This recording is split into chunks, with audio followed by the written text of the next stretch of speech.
It's time for Bring Your Own Lunch, a podcast for your whole face, with your host, Dave T. Koenig.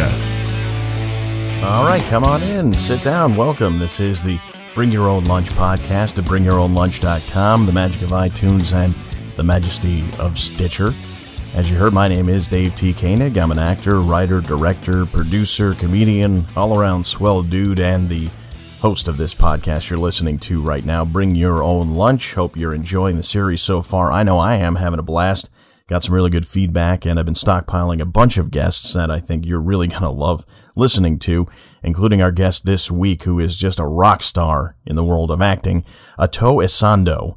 And I know he's a friend of mine, but I think I'm not even being biased when I say he is on the verge of superstardom. He has worked with everybody you can think of, from Martin Scorsese to Quentin Tarantino and Leonardo DiCaprio, and so many names that he has worked with that it's exciting just to talk to him. And when I did talk to him, we had so much to cover. We had a great time talking about the mindset of the actor, and his experiences, how he got started, his background, and where he's going, and the exciting things he's up to now that we didn't even really get a chance to touch on his TV work. He's done so much in film that we didn't even get around to talking about his TV work. He's recurring on Elementary on CBS, and he was a series regular on a really good series called Copper on BBC America. I don't know if you saw it, but it was terrific. It was a period series about the old New York, based on an original BBC series, and he was a major player in that. And it's one of my favorite shows that I've seen in the last few years. Really, really well done, and I can highly recommend it to you. It's on Netflix, both seasons that they made. Just terrific acting, great directing, excellent production work, and Ato is in it, and he's really, really, really good. Coincidentally, I think if you listened last week, you might know that Kathy Searle was my guest, and just happened to be that week she had a film coming out. Similarly, this week, although slightly different, Ato is the guest this week, and it just so happens this is his, I'm recording this on his birthday, and so I can say happy birthday and welcome to the show, Ato, and I'm really looking forward to bringing this interview to you. As I mentioned, he worked with Quentin Tarantino on Django Unchained, and he was really good in it, and I won't spoil some of it for you, but we get into a really interesting aspect of his role, and you'll hear what I'm talking about soon enough. But him working with Quentin Tarantino is something that I've really wanted to do for a long time. And I still hope to do it. I think there's maybe still a chance. Hopefully Quentin Tarantino will be making movies for many, many years, and somewhere in there I'll have a chance to sneak in. But it's funny that Quentin Tarantino was also kind of an influential figure in my career without even really having a direct connection to him. When I first started, back in 2003, I was cast in a film called Filmic Achievement. It was directed by a guy named Kevin Kerwin, who came out of the Columbia grad school program, and is now a very successful director in Cleveland. But he created this film, a mockumentary about film school students, and I was playing one of the main students in it, a guy named Mike Pack. And Mike Pack's big thing is that he was obsessed with Quentin Tarantino. It was a really fun role to play. I was able to use some of my own fanboy aspects that I have about Quentin Tarantino. So even though I played it very differently for myself, I definitely really brought that idea that I was a fan of Quentin Tarantino to it. And that experience was really, really, really intense in a very, very good way. The film was plotted out by Kevin, and he told us basically what he wanted each scene to be, but we improvised all of the dialogue. And I loved that challenge. I was always a big fan of Christopher Guest and films like Spinal Tap and Best in Show and Waiting for Guffman. And at that point, The Office wasn't yet on the air, and Modern Family hadn't been on the air yet. So it was still kind of a new challenge to be able to do improv on that level. And we would do it hardcore. The scenes were set up for us, and we would just play them out completely organically while the cameras would just capture whatever they could at any given moment. So we would do really long takes. We as students were taking classes from a number of different teachers, and sometimes they would let the camera roll for 45 minutes and they would just capture all of it using 2 cameras. So at all times we were in character. We were challenged to continue that no matter what was going on, because you never knew when the camera was going to use. So we spent hours in character. And in fact, at some point, I wasn't sure if people thought I was really as stupid as I was playing. Like, they didn't know if Dave was that stupid, because we just stayed in character the whole time. It wasn't even like a Daniel Day-Lewis thing where we chose to be in character the entire time. It's like you were in character for pretty much the entire time you were there. So that was a big part of the challenge and a lot of the fun of it. Now, one of the teachers that taught these classes, quote unquote, was the owner of the school. The character, his name was Buck Felty, which I thought was a brilliant name. And he owned what was called UNY Film School. And that's the place where we all went to learn how to make films. And Buck Felty was played by a friend of mine named Matt Lawler, who I got to know because of that project, but we've stayed friends. And in fact, I'm trying to get him to sit and be on this show and find out more about him and introduce you to him if you don't already know him. And he played Buck Felty with so many awesome little funny quirks that were just hysterical. You kind of, one of those things where it's better if you see the film, and I'm hoping someday that film will be picked up and distributed again, because it had its original festival run, which was great. We went to Cleveland and Boston, places like that. But for various different reasons, the film never got distribution, and it's sort of been sitting on a shelf for a long time.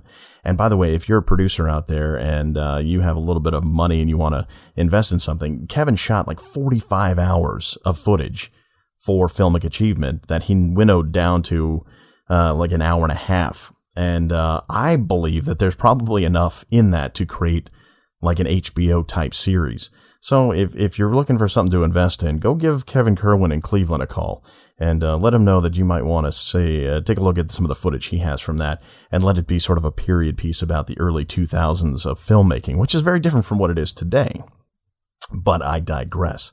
Now, Matt, or Buck Felty, who had this habit in scenes where we were just rolling, so you just went with it. Buck would ask a student a question, and when the student was answering the question, Buck would absent-mindedly undo his belt buckle, undo his pants, tuck his pants in, button up his pants, and rebuckle. And to me, it was hilarious. And when he would do it, it would kill me. But because we were on the whole time, because we were in character the whole time, because we were rolling the whole time, you couldn't break up. If you had to try not to break up. So we had to do our best to hide our faces and not get caught on camera laughing, even though something was very, very funny about what somebody was doing. And one day we did a class that was held in a theater. It was actually a screening room at an audio production house. But Buck was in front of all the students. We were all in the seats and we were looking at Buck, and 2 cameras were surrounding us the whole time. So if we were in the room, we were on. And if you had to laugh, you hid your face. And just know that I have this thing that goes on when I find something very, very funny, very, very suddenly, and I laugh suddenly. There's a darn good chance that I may just pass out. And I'm not kidding. I'm not saying like rolling on the floor laughing. I'm saying I black out for a second. It's happened to me before. And when it happens, it's extremely confusing because suddenly reality doesn't exist. And I sort of feel like that kid in the YouTube video who went to the dentist and is like, is this real life? Is this what it's going to be like forever? That's me. Just as confused and very, very, very unsure of things for a few moments, and then I capture myself and I'm okay, but those initial first few seconds are very, very, very scary. So here we are in this auditorium. Buck is asking a student a question, and of course, the student starts answering the question, and Matt/Buck starts unbuckling his belt and undoing his pants, and I think he went a little bit further this time, so he went down to his boxers and then picked his pants back up, and of course, I thought that was hilarious. But I knew I couldn't laugh openly, and I certainly couldn't let the camera see me laughing, so I lurched forward. and I buried my head in the headrest in front of me. When I did that, I don't know what happened. I cut off my air, cut off my circulation.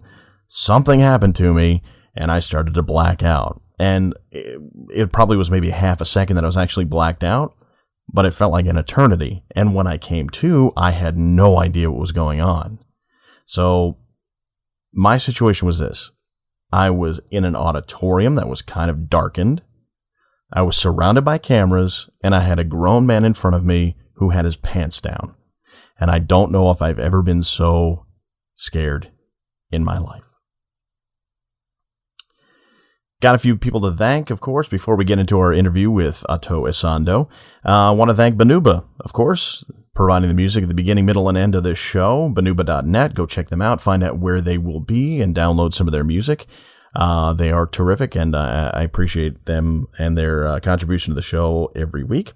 Last night, I'm actually recording this again on Tuesday, and that means last night we had our very first New York Short Film Shootout. That's the film series that I'm co-producing with Vinny Petrosini, and we had a great turnout for NYSFS, the New York Short Film Shootout number 1. We had a great time. We showed 5 great films, and we were able to award the audience favorite award to a film called Double Trouble that was directed by Alex Grabaskas, and it was all in all a very good night. In fact, we're so encouraged by it. We're going to be doing New York Short Film Shootout number 2, which will be on August 25th. That's a Monday night at 8 p.m. 2014, in case you're listening back to this 2 years from now. Back at this theater, 154 West 29th Street, and you can find us all online and find out about how you can submit a film that you have to us. Just go to Facebook and look us up, New York Short Film Shootout.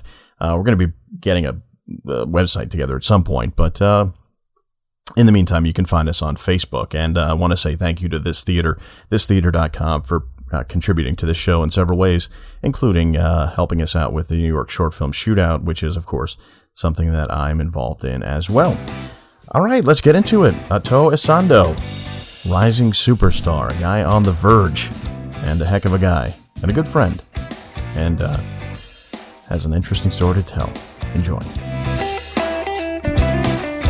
I did notice, by the way, you have the joy of cooking. Oh yes. Do yes. you cook? My mom taught me how to cook a little bit, and I started buying cookbooks. I can't say that I know how to cook. I more like to throw things that I think would taste good together, and then sort of figure it out from there. Don't they say that's the best way to cook anyway? Yeah. What do you like to cook?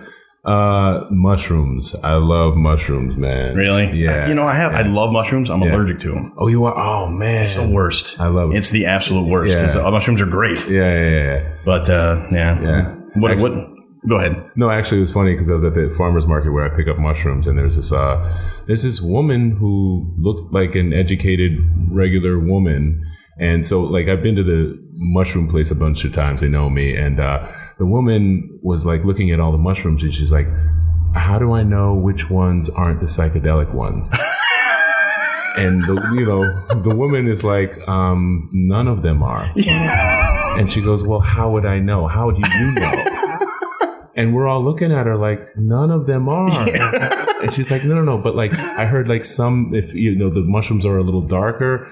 And like, we're like, all of a sudden it became like this whole botany expert. Like, look, there's a different species of mushroom. We're not allowed to sell, actually. Yeah, right. You know what I mean? You know how you know that they don't sell magic mushrooms here? Yeah. Because we're in business. Yeah, that's what's happening. I'm not in jail. Yeah. But she was literally so thoroughly, and when you're having that conversation and like, everybody else around you is kind of like looking at you. Yeah, right. Like, nobody wants to say, hey, you're an idiot. You know what I mean? What's wrong with you? It's like stretching the boundaries of politeness you're like, to the extreme. Yeah. It was a good thing she was in a good part of town. Yeah. I mean, right, she got pretty much an education lesson out of it instead of like a boot on the way out the door. Yeah. That's pretty sweet. So we're starting. Ato Essandoh. Look, how badly do you get your name mispronounced? Oh, it's mispronounced all the time because you have to be Ghanaian. It's Ato. But if you don't have a Ghanaian accent, you're not going to say it right. Right. You know what I mean? So some people say Ato, some people say Ato. And if you're Ghanaian and saying Ato, then you have a problem. Right. You know, so like I'll take it as long as it's not something just so egregious that like Alto I can't do. Alto, no, don't put an not. AL in my name. But you know, otherwise I'm forgiving. And the last name, what would be the Ghanaian version of the last name? Ghanaian. I'm sorry. You know, there you go. I mean, it just proves my ignorance as far as Ghanaian. Ghanaian. No D. Oh, no. What Ghana. I'm thinking of Mahatma. I see some people put an L in your name. I put a D in the last name of your origin country. Nice. Yes.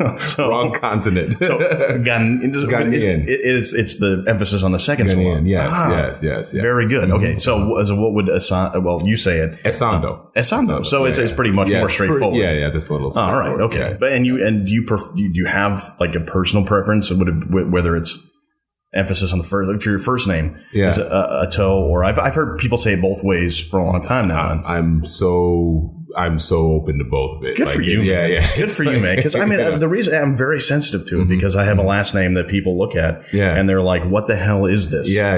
And people will immediately go Koenig. We'll say, "No, it's Koenig," but they just don't want to believe me. Well, actually, when I met you, I remember the first thing I said because I've seen and I always get it wrong.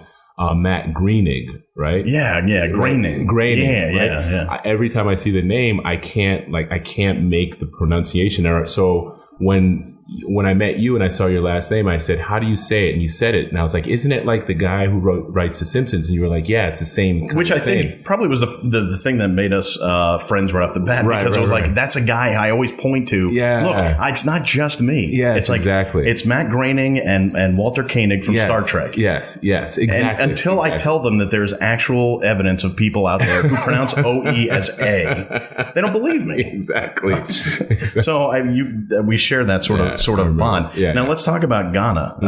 You were born here. Here in America, yeah. Where?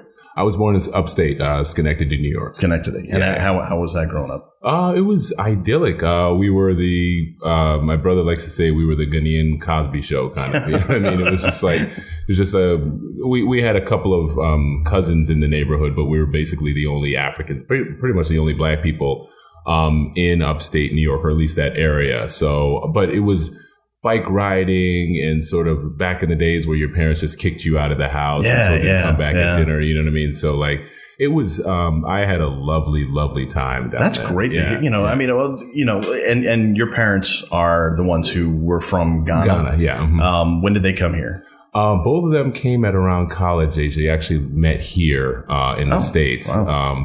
They both came here to go to college and sort of met through double dating with friends of theirs and got married, had a couple kids, and that was it. That's a pretty cool story, considering, you come from somewhere that is pretty far away. Yeah. And then you come to what school was this? My dad went to Cornell. My mom was going down in DC. So they weren't even at the same school. Yeah. And they somehow found each other. Yeah. That's pretty cool. It's cool. Yeah. And so, but how much of their culture was brought to you growing up? A lot of it. I mean, my first language was Fanti before I could speak English. Interesting. Yeah. Wow. And then I lost it as I went to school. It sort of got replaced. I can still understand it pretty well, but I can't really speak it well anymore. Sort of much to my own chagrin, but it's just what happened. Yeah. Well, I mean, I'm sure your parents found it's probably hard to find people to practice with. Who aren't home. Yeah, exactly. And have you been to Ghana? Oh, yeah. My parents have moved back, and so I go back at least. I try to go back once a year if I can. Wow. As somebody, and I'll admit, I've had a couple people I've known from Ghana, but I know very, very little about the culture. Yeah. What are some of the kind of hallmarks of Ghanaian culture? Yeah. There it is with that syllable. Well, we are, until recently, we were the thorn in America's side for the World Cup. We beat you in the last. But they beat America in the last two World Cups, and then we just sort of got kind of knocked out or whatever. Right. And they're the first nation to gain independence in Africa from basically colonization or Europe.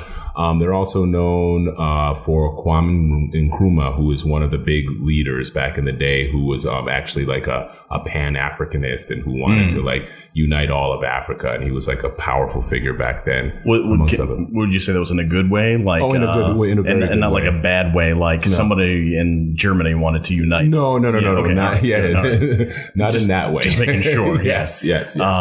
So you had that idyllic childhood, which is a pretty, actually it's a really refreshing, cool story. Yeah. That you obviously found a lot of acceptance where you live, which is, I can't say much more positive than that. Right. And then you decided, now growing up, did you do any kind of acting? No, not at all. None. Yeah. Wow. Okay. And then I personally have heard secondhand the story of what got you into acting, but I wanted you to tell it because it's one of my favorite stories, period. Yeah. Well, I actually went to Cornell as like my dad did. And I was studying chemical engineering and, I'll tell the story from this perspective. One day I'm home at my apartment where I share with a bunch of my roommates, one of which is my best friend still to this day. And I get a phone call.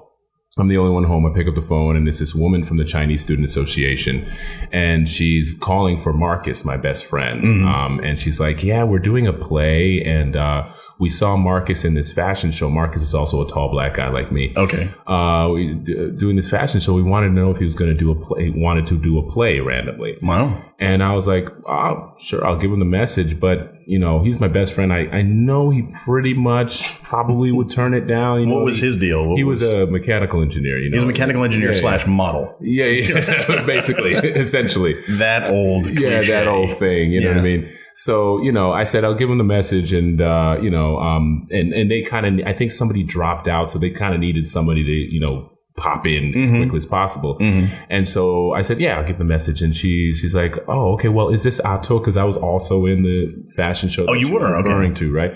And so I was like, yeah. And she goes, would you be interested?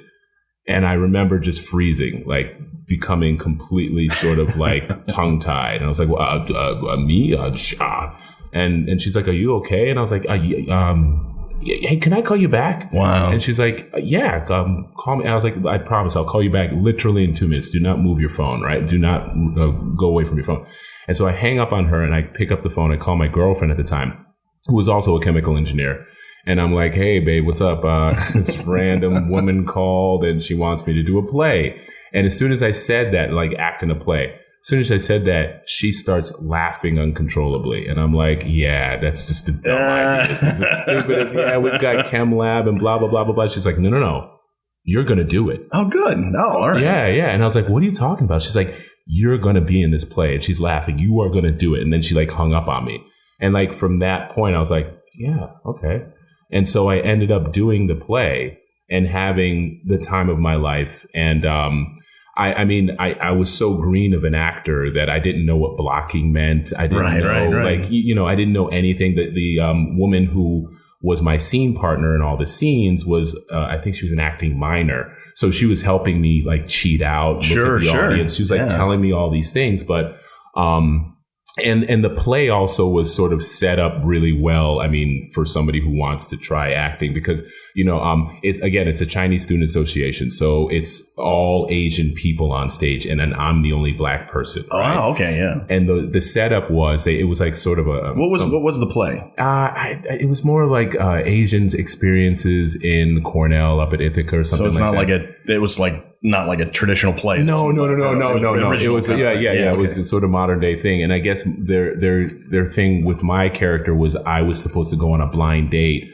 with one of the Chinese women, right? Okay. So they set it up as lights up on this woman and she's talking on the phone and she's like, oh, hey, I'm going on this blind date. The guy's name is Harrison. I think he plays soccer, blah, blah, blah, blah, blah. So I'll let you know how it goes. So he plays soccer. His name is Harrison. You're not expecting a black guy to walk on stage. So I knock on the door and she goes, oh, here he comes. Okay. Hangs up. Come in. I walk on stage. And before I should tell you, like the entire audience, this was maybe one night of a performance. Okay. The entire audience, 99% Asian. Yeah, which you'd understand. You would understand. And then like maybe 4 or 5 of my chemical engineering friends who showed up just to make fun of me. Managed to get tickets. Yeah, my girlfriend and all that stuff. And so as soon as I walk out, it was so unexpected. Everybody just was like, the house fell apart. Everybody was like, oh my God, wow. It was like the coolest thing. And like, because they weren't expecting it, and it just immediately set up the thing. And it was such an amazing energy that went through me, like having the crowd sort of like cheer me on in a way on stage. And that was like my first taste of it. And then from there, doing the play, it was wonderful. It was a great experience. And then it just, I just got the taste in my mouth. So I want to kind of follow where you went from there, but now that's more information than I ever knew when I heard the secondhand version of it. In fact, there's a guy named Ridley Parson who you and I are friends with. So I want to credit him for telling me that there's an element to that that involved something about curtains. Oh, this is a different thing. All right. Oh, so that's the story I had heard, and I wanted to hear. What, hanging the blacks? Yeah. That's right. So in theater, the curtains that are used to sort of like, I guess, section off different parts of the stage are traditionally called blacks. And so one day I'm just sitting there. I'm the only black guy, of course, in the theater room. And like the director's like, yeah, we're going to hang some blacks back there with a black. And I'm like, does anybody hear this besides me? And everybody's like what? And I'm like, we're going to hang some blacks? Still in America, ladies and gentlemen, still. You know in New York. In New York. New York. Come on. Where are we, Tennessee? But it's funny. Yeah. I love that story. All right. So you got involved in this play, and you were obviously studying something vastly different. Yes. How long did it take you to transition from getting out of one world into the other? Well, I ended up graduating Cornell. I was going to get a PhD, but I decided I needed to figure things out. And it wasn't like I did the play and then I was like, I'm going to be an actor. It was more like I was going through a phase in my life where I had to figure out what I was doing. And I felt like I was doing things to sort of make people proud rather than like doing things for myself. And luckily, having parents like I have, they were always like, hey, we know what we would like you to do, or like we have suggestions, but we can't live your life. So at the end of the day, you got to figure it out. We will support you. So, long story short, I took a job that I knew would be simple after college, that I could sort of explore my life. And then I said to myself, I wrote a mission statement, sent it to my friends and so forth. And it's funny, I've only recently seen it now, like 20 years later, which is amazing to read something that you wrote 25 years ago or whatever. Especially that kind of age where like, who knows what the heck's going on. Yeah. It was amazing.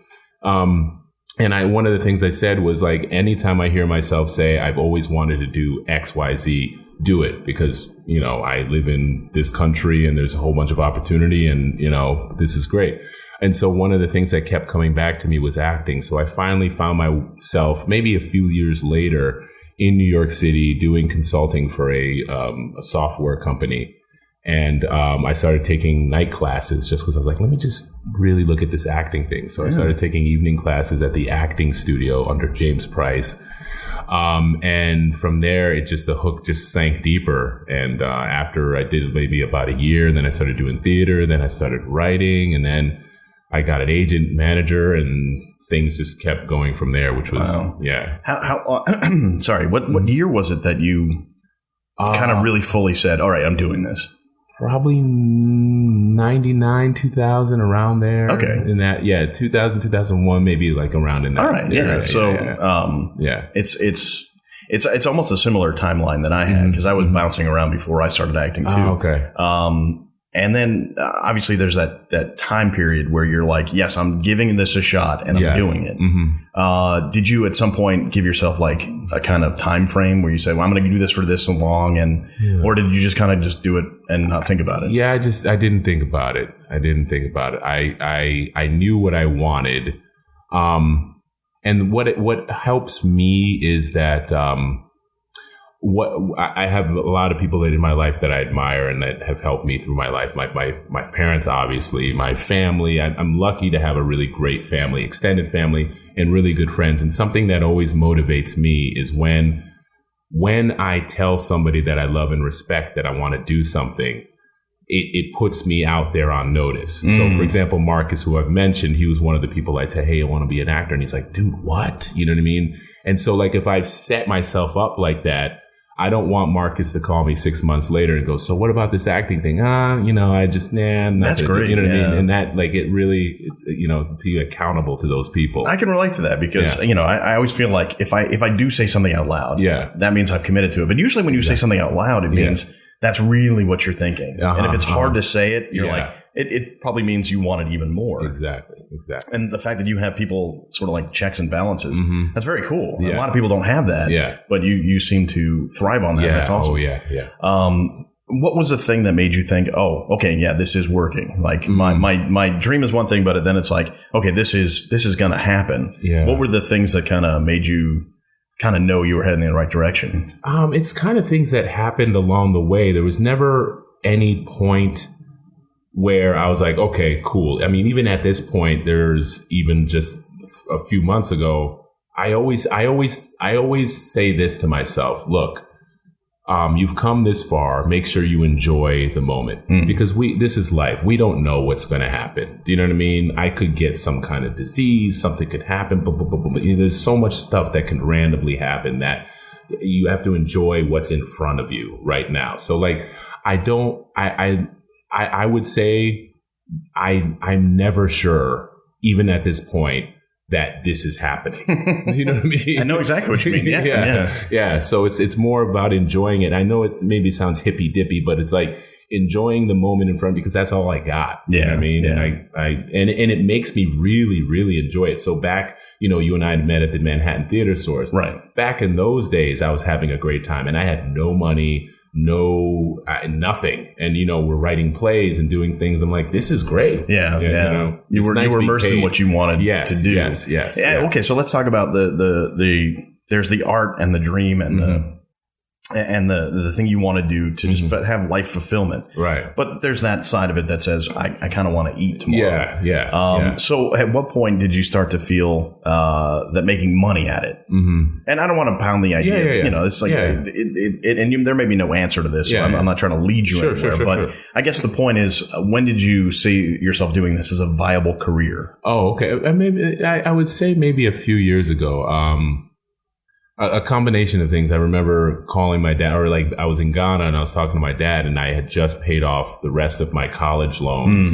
I'm free and clear, and I paid it with acting proceeds. So I was like, Dad, I paid my chemical engineering degree off at Cornell. With TV and movie money or whatever.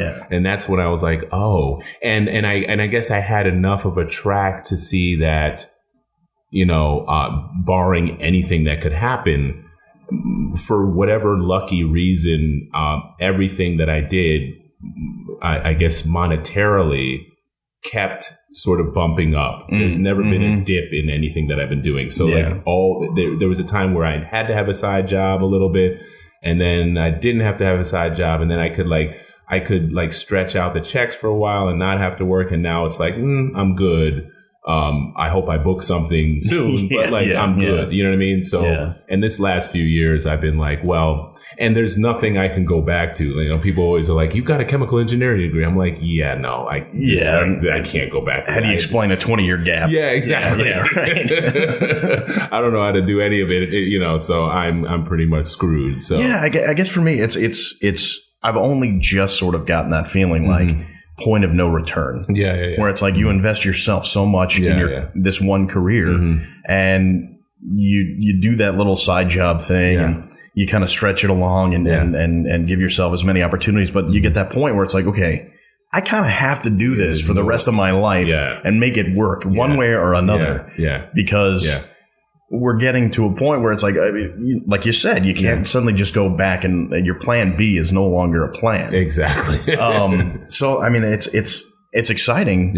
And you've been at it a little bit. You've been in that mode a little bit longer, but it's got to feel gratifying. It's amazing. It's wonderful. All right, so let's talk about your career, because you have had a myriad. I don't know, dictionary terms. Myriad to me seems like the right word, and I have no idea if there's a negative connotation to that. But I mean this in the positive way. There you have a long list of really cool things that you've done in your career.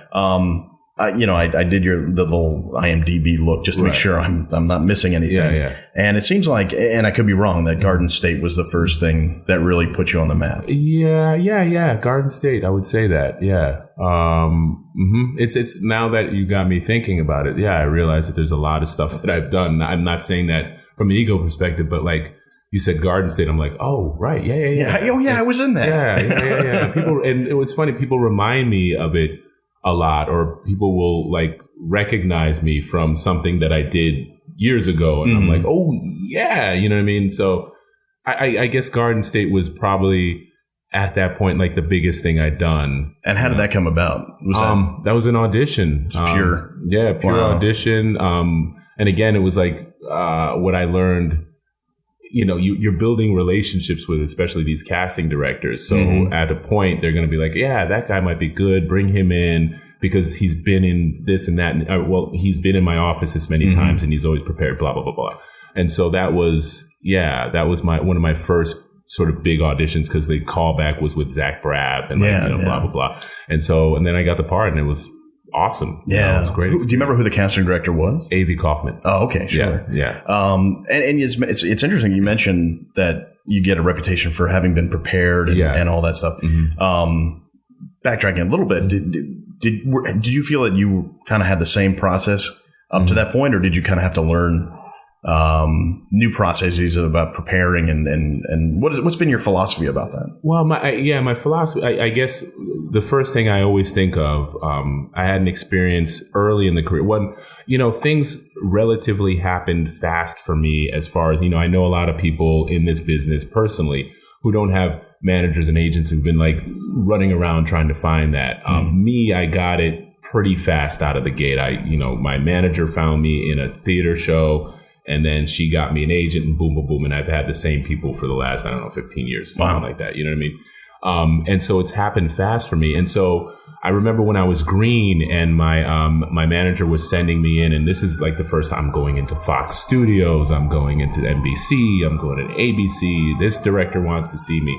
And, what I didn't realize is that, yes, they want to see me because, there's a viable actor out there and I'm new, but like, these are reputations that you have to start to build. Like, your rep is big. And, I was going in prepared. But the thing that's funny, I have a funny story about this situation where, I'm thinking like, okay, this is it, talking about time frame. I've got a manager. I've got a pretty hot agent. Okay, about a year, I get an Emmy, and then Golden Globe, couple years, Golden Globe, right? And so, I go into one casting director. I'll never forget the story because I tell this story a lot. Marsha DeBonis, amazing casting director. And it's the first time I meet her. I go in for a pilot. She goes, great. And what's your name? Okay, Ato Essandoh. She's like, I think you're a wonderful actor. This is great. I have a friend, one of my great friends, Martin Scorsese's casting director, Ellen Lewis. And he's doing this big movie and they're looking for actors. So I'm going to call her, right? And let her know about you. And I'm like, great. Wow. And, this is years ago. So I walk out and I'm like, here it is. There it is. Boom. Just like that. King in the castle. You know what I mean? And so I call my manager. I call my agent. Like, yes, I'm going to be introduced to Ellen Lewis. And they're like, okay, calm down. Okay, great. We'll see if we get the call. Great. So, maybe a week goes by and I'm like, has Ellen Lewis called? Has Ellen Lewis? And they're like, calm down. Yeah, there's a process here that I'm not aware of. So finally, Ellen Lewis's office called. They'll see you. And what I didn't know, this is for Gangs of New York when Scorsese was doing that, right? And so they hadn't finished the script. The script was still locked. They of course, they already had Leo and Daniel Day-Lewis and I think Cameron Diaz. So they're looking to fill in the rest of the parts, right? And so what I don't understand is that they literally just want me to go in and read some of, I think Leo has all these monologues at the beginning that introduce all the gangs. So just go in and read this. Because literally all they want to do is, what do you look like? What do you sound like? Do you know what I mean? And they're monologues that you can't act. And it's not like Leo is acting in them. He's literally a voiceover. There's the dead rabbits. There's the plug uglies or whatever. Right. But me, in my sense, I'm like, this is my shot.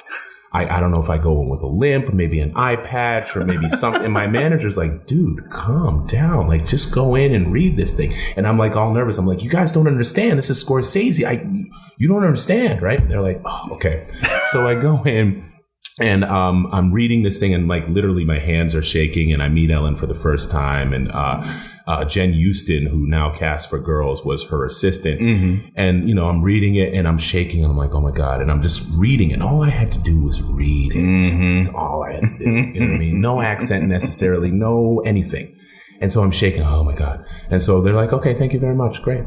And I leave, and I'm like, oh my God, I screwed it up completely. Oh my God. Right. So like, I'm bummed out, and like, my manager calls. I'm like, I think I screwed that up. I'm so sorry. I'm apologizing to my manager, who works for me. Do you know what I mean? Yeah, like, exactly. That's another thing I don't understand yet. Yeah. And so I'm kind of bummed out. And then I get a call back, and I'm like, I got a call back. And now the callback is at, I guess Martin Scorsese has offices down on like Park Avenue somewhere. Okay, right? yeah. And so now, and so now they've gotten more of the script released. So now there's a scene that they want me to read, which is literally Daniel Day-Lewis's scene. It's not. Geez. I'm not going to act in it. Right. That's not my part. But they want you to. But they just want to see what I can do. Give you more. Because sometimes when you go into an audition, you know, the part is like one line. Yeah. Or maybe not. Exactly. And how do you judge based on that? So obviously giving you more to do makes a lot of sense for them. And it's kind of cool to hear that they did that. Yeah. You know? And they're just, and literally they just want to see if I can act. That's all. That's all. Sure. So take the scene and act it, right? So I'm like, but this is Daniel Day-Lewis's scene. Oh my God, do I have to come in costume in this? And then, again, my manager and agent like, you really need to calm down. You're a good actor. Just act. It's two guys talking. Just act. That's it. Oh my God. So I go in, and as I've said to Ellen Lewis over the years, I might as well have taken a shit on your desk, right? And she's like, no, you were fine. But I remember Jen Houston's over here. She's on the camera. Ellen Lewis is reading the lines with me, and I'm shaking. I'm flop sweating. I'm just like, my voice is cracking, and I can't like get through it. Right. And I leave, and it's in like the offices of Martin Scorsese. So there's huge posters of all of his movies, all the movies that we've all seen 100,000 times. Yeah, it couldn't be more intimidating. Yeah, you're just like, and there's like one other guy in the room, and it's like a quiet office. It's like, it's beautiful. And I'm like, oh my God. Like, Mean Streets, Goodfellas, all these movies. And I'm like, oh my God. These are the movies I will watch on network TV when they cut out all the curses and they make the movie horrible, but I'll still watch it. You know what I mean? And they'll cut the violent parts out, or they'll put, you know. And so I leave the thing, and now I'm like, I'm almost suicidal. And I'll never forget, I'm shuffling down Park Avenue, literally shuffling, like my life has been destroyed. Wow. And in my head, I'm thinking, Martin Scorsese is going to watch that tape, and then he's going to call everybody in Hollywood and say, don't ever work with Ato Essandoh. He's a terrible actor. You know what I mean? All this stuff is going in my mind, and I'm like, I am literally having a nervous breakdown right now. And so I pick up the phone, I call my buddy Marcus, and I'm like, Marcus, man, I don't think this acting career is going to work. And this is literally a year and a half into it. You know what I mean? I've only been doing it for a year and a half. Right? And he's like, dude. Oh, man. He's like, dude, what? And I'm like, I tell him the story. I went into Martin Scorsese's office. Was he there? No, he wasn't even there. They just put me on the tape. So funny. Oh my God. You know, I think it's over. I think I got something else out. You know what I mean? It's so funny. It's like, it's such a typical thing too. Yeah. What we do in our heads to be like, I've been blackballed. Yeah, like, exactly. I was so bad on that tape. Right. No one like one of the greatest directors in the world literally has time to pick up the phone and call like Spielberg. Hey, Steven. Hey, I just watched this tape with this guy Otto. He's crap. You know what I mean? Hey, Tarantino. Hey, little guy. You know what I mean? He calls up NYU Film School. Exactly. Exactly. Hey, Spike, you're up and coming. You know what? This is black actor Ato Essandoh. Hey, Just avoid him. Literally, that's all going in my head. I'm like, oh my God. So Marcus goes, so how long were you in that room? And I was like, I don't know, like 8 minutes. And he's like, so 8 minutes is your entire life? And I was like, oh, fuck. Oh, man. And like literally it just lifted from me. I was like, oh, man. man. But, some people walk around like that for a month afterwards. Yeah. No, you man. gotta, boom. Yeah, it was like something clicked and it was like, I get it. That's great, man. And then what I got from that and then a couple of other lessons early, luckily for me, was like, this is a long haul, right? And these are about establishing relationships. Yeah. And this is also in what I've come up, and I should trademark it. I call it professional nonchalance. Like you have to walk into the room like you've been there before. Yes, absolutely. Act like you've been there before. Yeah. So, stop with this nervous thing and like, dude, what should I do? No, you're an actor. Yeah. Act. Fucking act. I think for me, the biggest thing was splitting the difference there. Because I came from a broadcasting background, but not really. And what I really came from was like a comedy, improv, background where it was like, okay, I can do the I don't care thing and just make a joke and make the casting director laugh. But when I started doing things that are a little more serious and going out for TV and film stuff, I approached it the same way, but I didn't do the preparation. So I was kind of like, I would go into commercial auditions. You can wing it. Because they don't give you the script until a few minutes before. And then, so I treated all of my auditions like a commercial audition. And it took me a long time to realize, okay, the professional nonchalance you're talking about is great. But you do have to do that work. Prepare, absolutely. Absolutely. So you came into it kind of already with that embedded in your head, which is huge. I mean, and it shows that it helped you out. I think it did. It's so funny that you have that. And you are definitely not alone in having that self-conscious feeling of like, I sucked so bad that they're just going to take me out back and shoot me to put me out of my misery. Exactly. Meanwhile, you talk to any other actor who has never been even in an audition for a film or TV series, and they're like, you were at Martin Scorsese's office for a callback? Exactly. Like you are set. And then the whole thing about perceptions takes over where it's like, if you had any idea how empty my bank account is, they don't pay you for that callback. Exactly. So we're constantly trying to like ping pong perception versus reality. Absolutely. Take into account that people would kill to be in your position. All right. So you had that relationship. Obviously it didn't hurt you. Because we know for a fact, but you were talking about, Garden State and you said it was a great experience for you. How many days did you shoot that? It felt like maybe 3-4 days because it was all my scenes were at her house. So it's maybe like 3-4 days, something like that. And you spend, a decent amount of time, well, obviously with Zach Braff, who directed it, and then with Natalie Portman, who has had some credits. She's up and coming. Give her a shot. That professional nonchalance thing. How did you feel kind of knowing you were going to be working with people who kind of had gotten that far? That thing has never really struck, even now. I mean, because you start to see that they're all, the cliches, they're all just regular people. Like Natalie is a sweetheart. Do you know what I mean? She's a lovely, lovely person. And so it did, I think the professional nonchalance also works that way. Do you know what I mean? I'm working with Martin now, and, when he gives me direction or he says, hey, that's terrific. I'm like, hey, thanks, Marty. Great. But inside, I'm like, I just called Martin Scorsese Marty. I just called him Marty. You know what I mean? So, again, it's really about you've been there before, and fake it until you actually have been there before. But like once you start to have been there before, then you get used to it. What you do, you're still excited, when I see people. But it's like, I mean, even I worked on Django, and I've worked with Leo who's in Django. I've worked with him before, and we were just talking, or like a couple of us were just talking randomly, and he was like, yeah, I was, my mom was driving me to auditions in Southern California, and I got a TV show here, Lucky here, da-da-da-da. Then I got Titanic.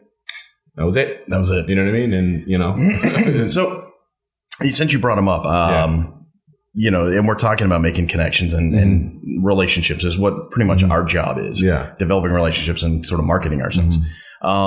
So you worked on Blood Diamond with Leo DiCaprio. Yeah. I'm not on a first name basis yet. Yeah. I barely feel comfortable saying Leo instead of Leonardo. So you worked with him on that. Yeah. And that was directed by Ed Zwick. Yeah. Yeah. So you had that experience working, and you worked, I assume, pretty closely with Leo for the time you were there, right? Yeah.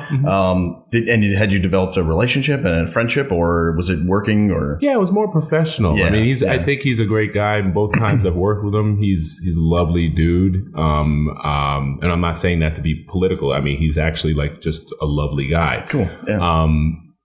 Yeah. It was more like, to me, I think the reputation that I built with producers and directors and casting directors along the way is that, again, I'm a pro. I know what I'm doing. I'm going to say what I'm supposed to say when I'm supposed to say it at the time I'm supposed to, you know what I mean? Like, and so they can trust me, and they're getting a good actor. And I think I get more respect from that. That's where the connection gets made, rather than like, not saying that you're suggesting this at all, but like chumming up Leo or chumming up Natalie or Sure. It's more about, I think, especially the people at that level, and I've been experiencing it in the current project that I've had. It's not about, making, maybe you're lucky that, I don't know, Martin Scorsese like old movies, and so you might connect on the old movies that you both like. Okay, but like, it's more about, did you nail this scene? And once you nail the scene, whether you're friends or not doesn't matter. It's like, that guy. Everybody wants to do good work at the end of the day. Yeah. And the best way to do good work is to work with good people. It makes total sense. Exactly.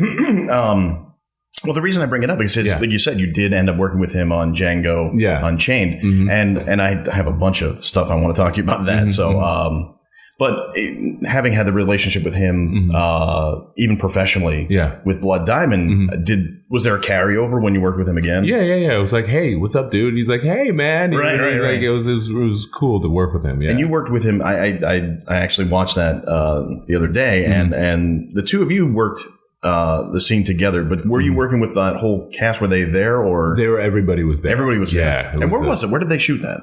New Orleans. Okay, yeah, so it was like right in the heart of where the story's pretty much set. Yeah. And were you able to kind of glean any wisdom? Because I mean, for me, I've always wanted to work with Tarantino. Yeah, and it's that I think he's a genius. Yeah. And I mean, Christoph Waltz and it's he assembled a great cast for that movie. Did you pick up stuff from that?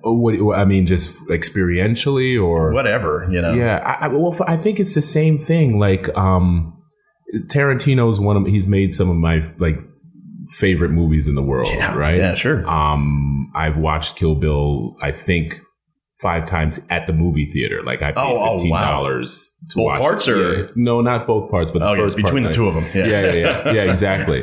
And so I again, it's when I had the callback with him, and this is out in LA. I'm nervous. I'm going to see Tarantino. I think that nerves are a good thing. They're just an energy that you can use. But it's about nailing the thing. Like, it's about nailing the scene.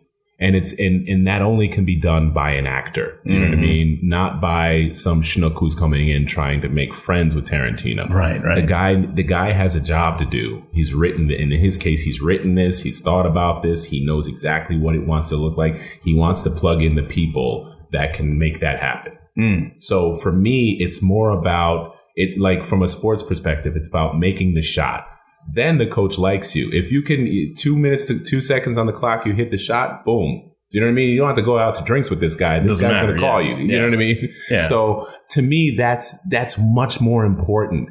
The preparation is much more important, and the confidence that you can go in and I hate to say nail the scene, like I need to nail it, but it's more about you can act. Yeah. Do you know what I mean? And you can take direction. Stepping up when the moment happens. Exactly. Yeah. That's what we have to do. And when we're lucky enough to have the opportunity, that's all we're supposed to do. All we're supposed to do is act. Yeah. That's it. Do your job. Do your freaking job. Yeah. That's it. Yeah. You know what I mean? And in my experience, I've seen a lot of actors who are not doing their job. And they're trying to do other things because they're thinking about fame and they're thinking about other things. Yeah. And they're not thinking about actually acting. And that's a bad thing because the top of the game that I've worked with, I don't care who you talk about, Leo, I've worked with Will Smith, I've worked with Natalie Portman, I've worked with all of these people, Jeff Goldblum, like a whole ton of people. And people at that level of acting, Meryl Streep, they care about the acting. Mm-hmm. Promise you. Yeah. They don't care that you have the same favorite color as they do. Do you know what I mean? Once Meryl looks at you and she says, oh, he's acting with me. We don't have to go to dinner anymore. If she invites me to dinner or whatever, great. Right. But it's not about that. And, you know, it's almost like samurais to me. Like you look in the other guy's eye, you go, okay, he's the real deal. Yeah. This other guy, he's a schnook, whatever. Well, what's interesting is that you've come so far in your career and you've had amazing experience working with amazing people. And you're the kind of guy who can be looked at as somebody who, like, I can see you playing the lead in a series or on a film. It doesn't matter.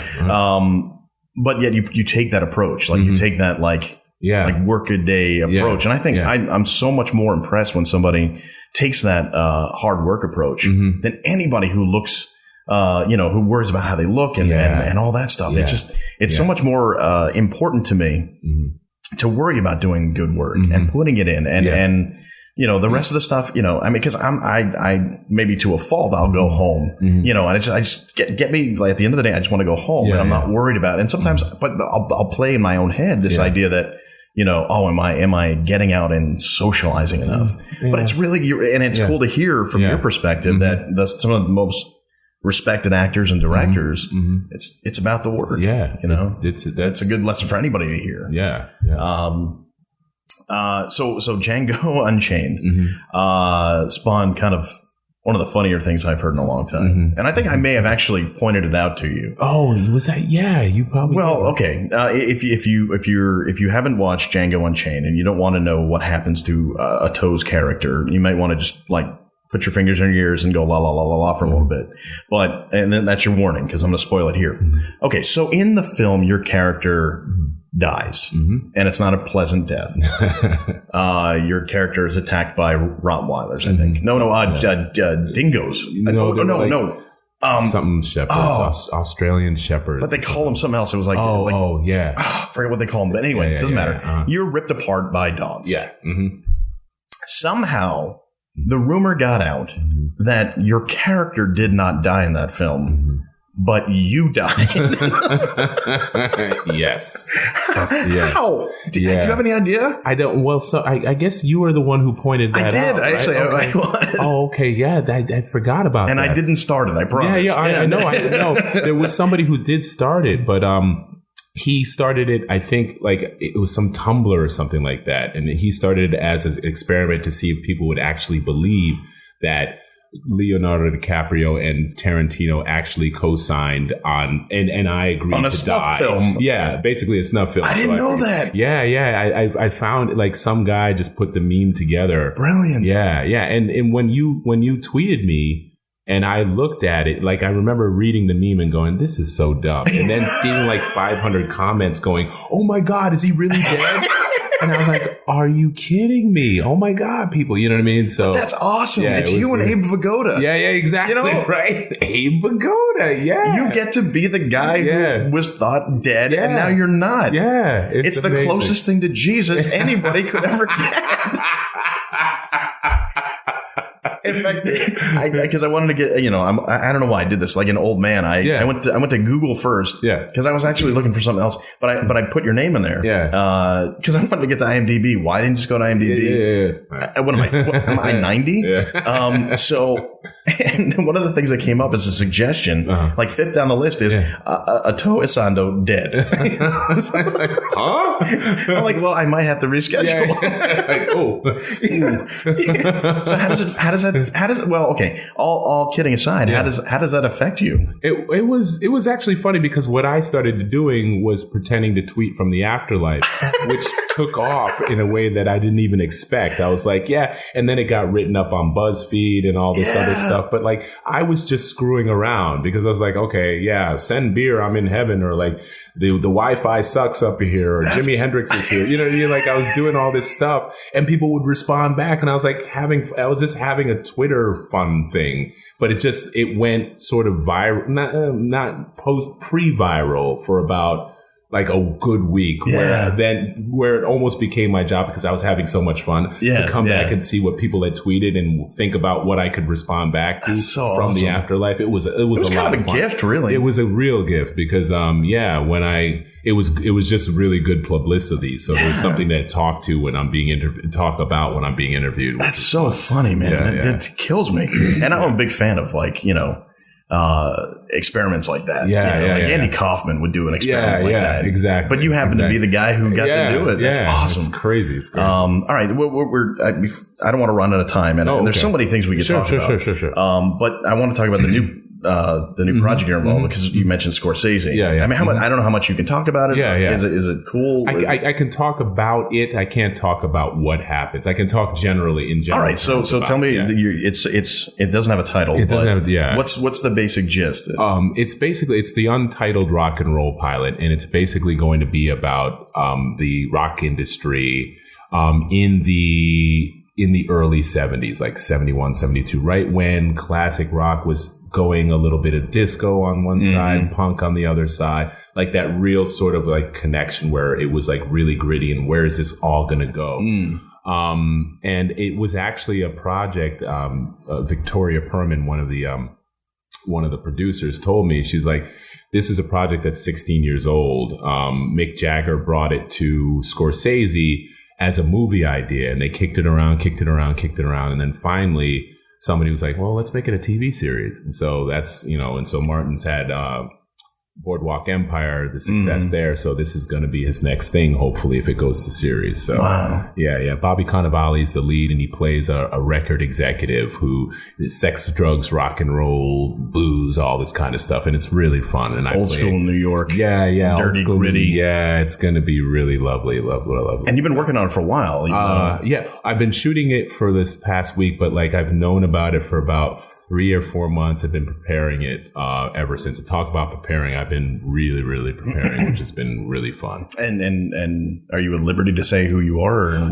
My character's name is Lester, and I'm basically who Bobby Cannavale's character discovers and catalyzes him to want to become a record executive. Wow. And so I'm this blues singer who he discovers at a club.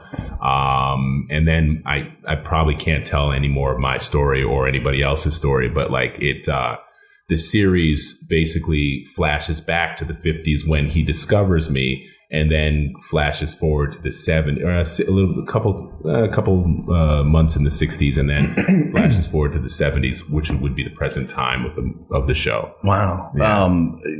Now, I know you've played guitar. In fact, we're sitting in your place and you've got 16 guitars surrounding us. Yeah. And when you and I first worked together, I think you were just sort of kind of learning. Yeah. So you've come far. I've come far. Yeah. Are you playing guitar in it? It's very interesting. When I was cast, they didn't ask me if I could sing or play the guitar. And I was like, I said, hey, I play a little guitar.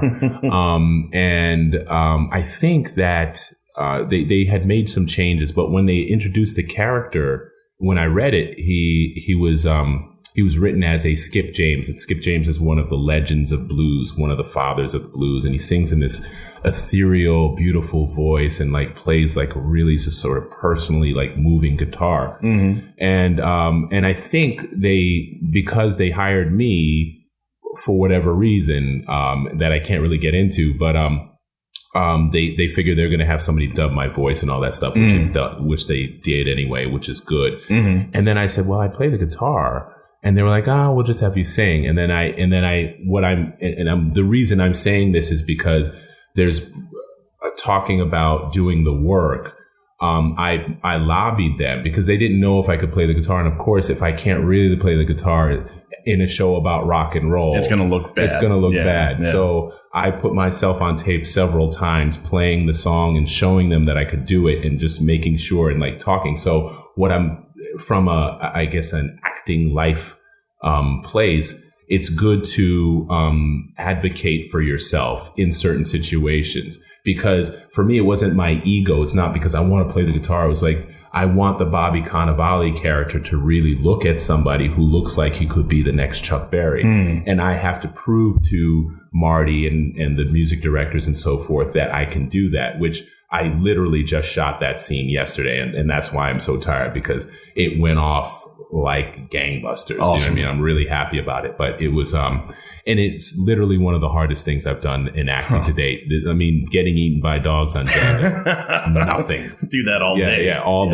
day long. But this was hard. Yeah, I can imagine. Wow. Yeah. Well, that's great. When do you wrap that? How long are you going to be working on it? I shoot next week a little bit, and then in a couple of weeks. I mean, they're shooting. They're taking a while to shoot this, so I think the shoot is like a month maybe for a pilot, and then I don't know if it gets picked up. Let's knock on wood. We'll get some wood over here. Yep. And if it gets picked up, it goes to series, and then I don't know when they're going to start it up or whatever. Who knows? But yeah, do you have anything lined up for after that, or are you kind of? I'm just locked in on this. I want to focus on this. Yeah, I'm locked in on this. So anyway, yeah. Do you like? Well, you said you had fun on Twitter, so I assume that you like hearing from people who are out there. Yeah. How do people get in touch with you? Ato Essandoh at Twitter.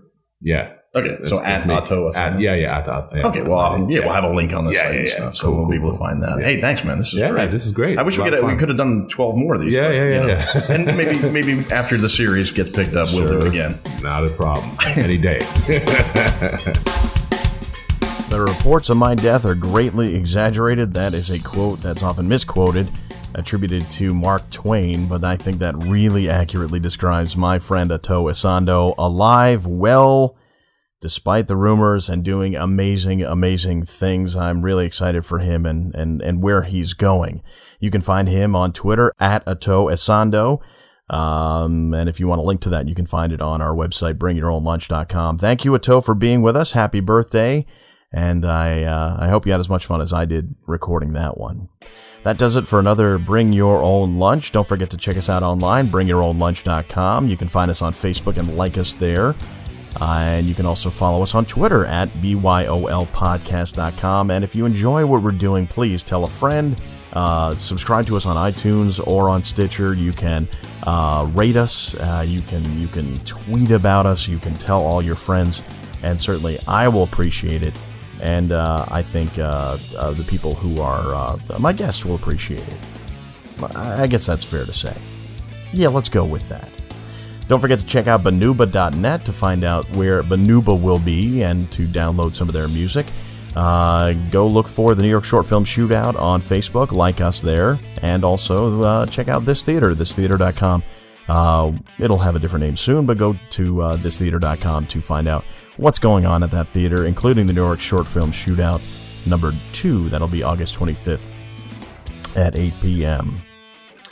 Thank you for joining us. We hope you'll be here next week. I'll have another great guest. And until then, and for now, and forever will be, this is Dave. I'll see you next Tuesday.